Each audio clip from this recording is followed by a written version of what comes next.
kids. This week I wanted to talk to you about being patient or having to wait.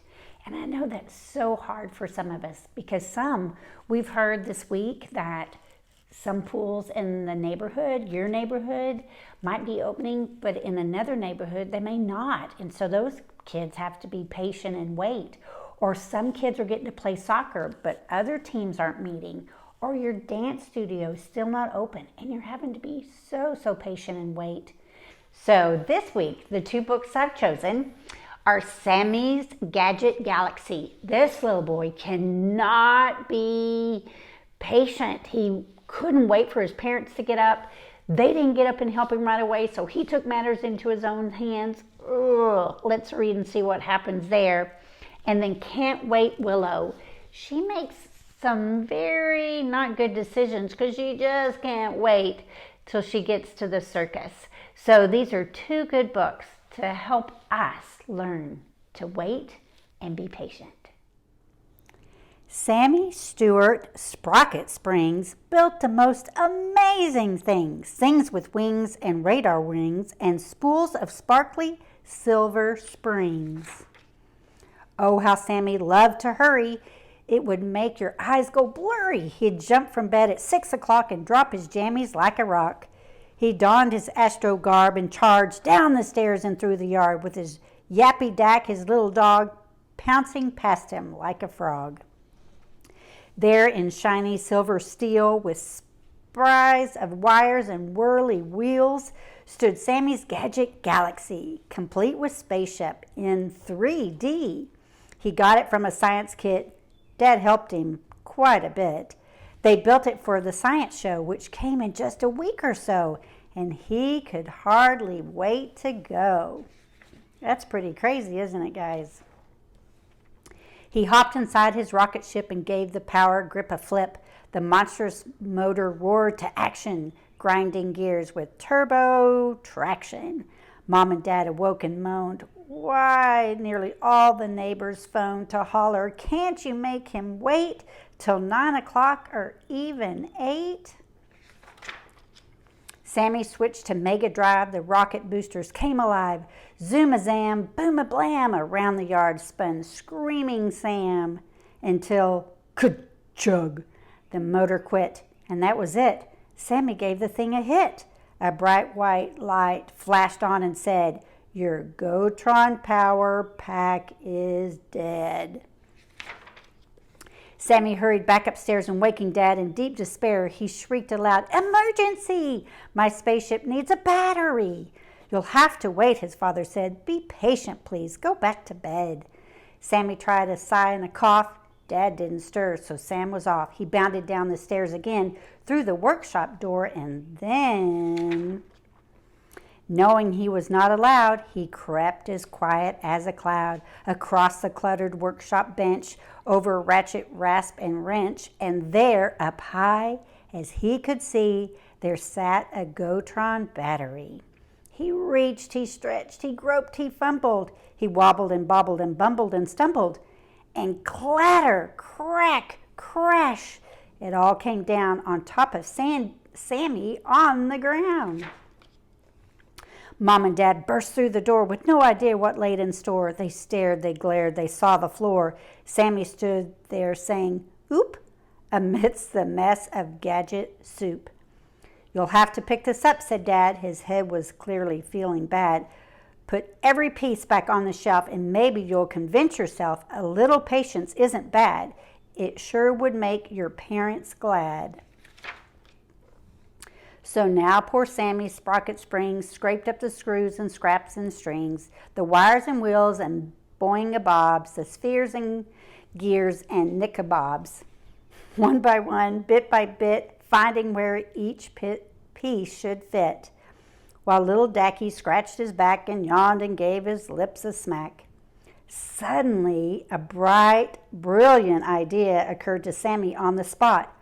Why not get some robot help? Dak agreed. Yep. The chore-o-matic cleanup droid is just the thing to help avoid picking up this mess by hand. I'm sure that Dad would understand. So from its creepy closet void, Sammy drove the giant droid. He smacked the switch marked "Clean up the floor," and how that droid began to soar. He scooped, he scraped, and made a stack. He placed things back upon the rack. Sammy drove, and Dacky smiled as Chore-O-Matic fixed and filed. But Sammy thought, "It's still too slow. Let's see how fast this thing can go. We don't have all day long, you know." And feeling like a pickup pro, he gave the speed control a blow, and then, oh no! The cleanup droid let out a roar. Fire and smoke began to pour. Rockets blasted out the floor, and swoosh! It thundered through the door. Across the lawn and down the street, over cars and fresh concrete, over flowers, fences, fields, it shoved and shattered with its shields.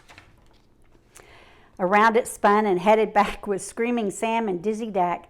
The droid destroyed with roaring wrath, and there directly in its path was Sammy's gadget galaxy, his precious project in 3D. Crumble, rumble, blam, and crash. You should have seen that awful clash. Twisted, blistered, buckled steel, a blinding bend of wing and wheel.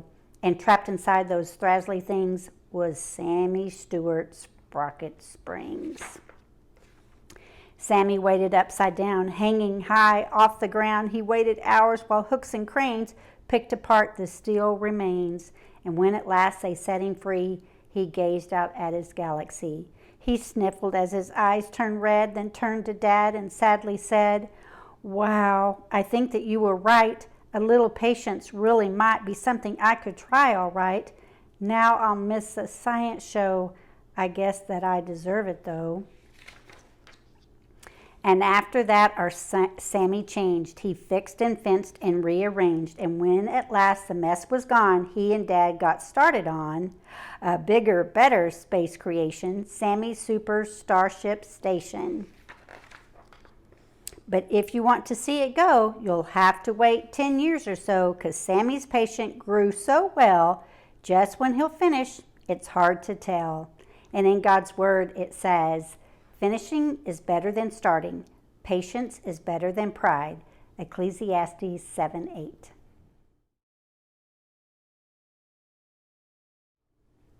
Sometimes you need to say no. It can be better to wait. Say yes for the super amazing and end up with something truly great. So in this book, there's a little star.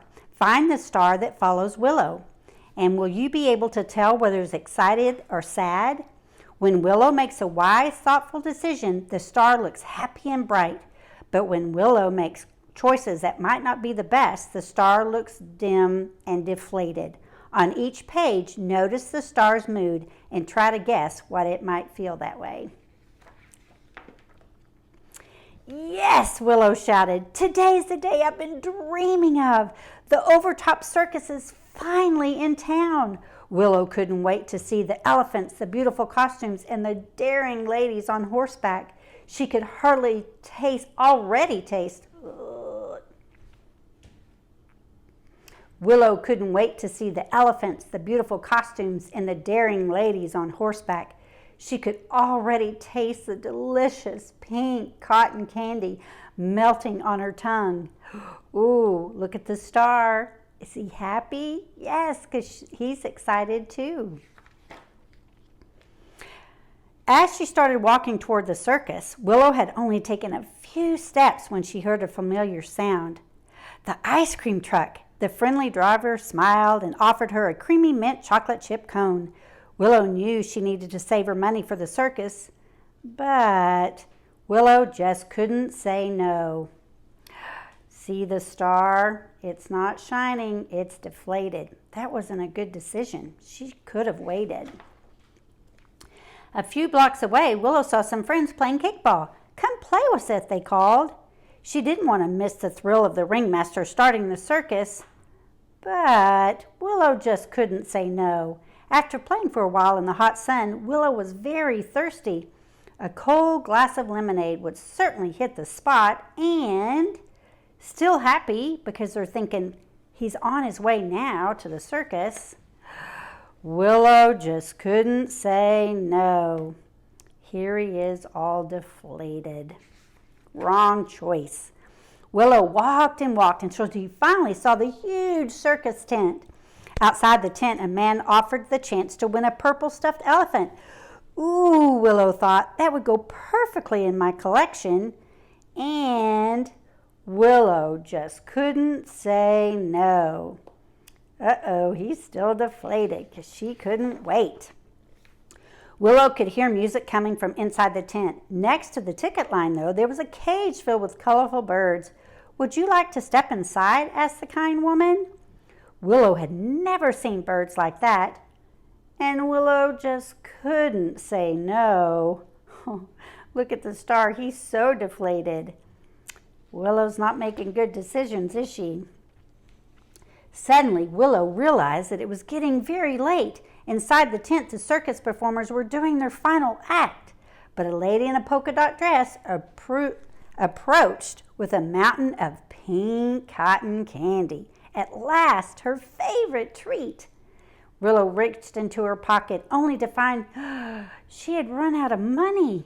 She had spent it all on ice cream and the lemonade and the stuffed elephant and the visit to the birdhouse. Now she couldn't pay for the pink cotton candy she had been dreaming of. She sighed, oh, and so was the star. Not only that, but the music had stopped and people were leaving the tent. The circus show was over. Oh no, sobbed Willow. I've been so excited for over-the-top circus to come to town, and now I've missed everything. Oh man, this star's flat on his back, deflated. Just then, a man in a big striped hat walked over and smiled down at Willow. There, he said, trying to comfort her. You know, sometimes you need to learn to say no to little things that are good to end up with a big thing that's truly great. He's starting to perk up. With that, he reached his hand into his coat pocket. Well, everyone deserves a second chance, he said. I just happen to have one last ticket for tomorrow's show. Would you like to come back again tomorrow? Willow could hardly believe her ears or her luck. Oh, thank you so much, sir, she exclaimed. Oh, can you see the star? Oh, so excited. The next day, Willow was ready to go with plenty of extra time, and as she closed the door to leave her house, uh-oh, there was that familiar sound again, the ice cream truck.